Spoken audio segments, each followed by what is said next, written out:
దగ్గరలో ఉన్నది తీశారు, గేట్ దగ్గరలో తీశారు. గేట్ దగ్గర అవునాయా? నీకు ఇంతమంది క్రౌడ్ ఉన్నప్పుడు నువ్వు గేట్ తీసినప్పుడు అది మెయిన్ గేట్ తెలుసా నీకు? హ్యూమన్ సైకాలజీ అర్థం చేసుకున్నావా? యాజ్ కలెక్టర్ హ్యూమన్ కంట్రోల్ చేస్తాం, వెళ్ళొచ్చాం తప్ప మా స్పీకర్లు వాళ్ళ కంట్రోల్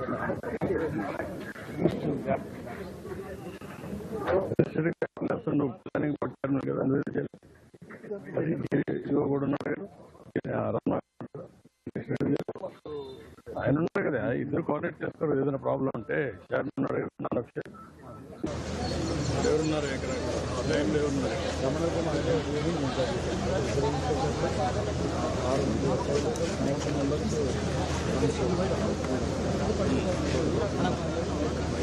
ఉన్నప్పుడు ఏ టైంలో జరిగింది ఆ టైం కూడా ఉంది మినిట్స్ వారిగా. ఆ టైంలో జరిగినప్పుడు అంబులెన్స్ ఇక్కడ పెట్టారు, అంబులెన్స్ ఇక్కడ ఎదురుగా పెట్టారు, ఆ సైడ్ పెట్టారు.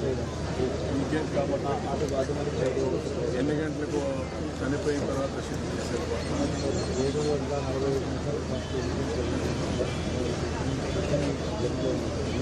7 అంబులెన్స్ అంబులెన్స్ ముందు లేవా?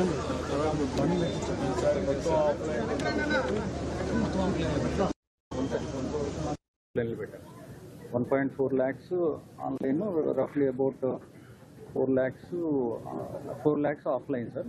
1.4 lakhs ఆన్లైన్ పెట్టాము. సో బట్ అది ఎప్పటి నుంచో అలా జరుగుతుంది సార్. అదే ఒకసారి జరిగేది కదా, ఈసారి ఎందుకు మనం మార్చుకోకూడదు అంటున్నా. అంటే నంబర్ తగ్గించినా సరే ఇక్కడికి మనం ఆ నంబర్ తగ్గించినా సరే సార్ మనం ఇచ్చేది వాళ్ళు ఇక్కడికి వచ్చి ఆసానం ఫీల్ అవుతారు, కానీ దాంట్లో వాళ్ళు ఉండరు సార్. డిమాండ్ ఉంది కాబట్టి ఆఫ్లైన్ పెడుతున్నాం సార్.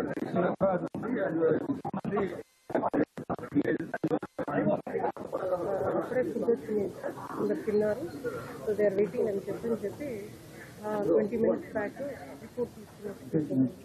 క్యూ లైన్ లో మీకు ఎప్పుడు తెలుసు? మీరు యూఆర్ జేఈఓ, ఇవన్నీ ఇన్ఛార్జ్, am I right? అన్ని దిక్కడ చేసి ఇక్కడ చేయకపోతే నీకు ఎప్పుడు మెసేజ్ వచ్చింది? What is the system you are having monitoring? ఒక వాట్సాప్ క్రియేట్ చేసుకున్నావా? వాట్సాప్ క్రియేట్ చేసి అన్ని సెంటర్లో రిలీజ్ చేసి ఇక్కడ రిలీజ్ చేసి అడిగావా? సార్ రిలీజ్ చేయలేదు ఎందుకని అడిగితే సార్ అప్పుడే ఏం చెప్పారంటే sir DSP has to first cannot. I said no, you have to follow uniform instruction, you cannot follow like. ఎవరు చెప్పారు మీరు? సార్ ఇక్కడున్న ఇన్ఛార్జ్ చెప్పారు. Who is incharge? ఇక్కడ ఎవరికి చెప్పారు?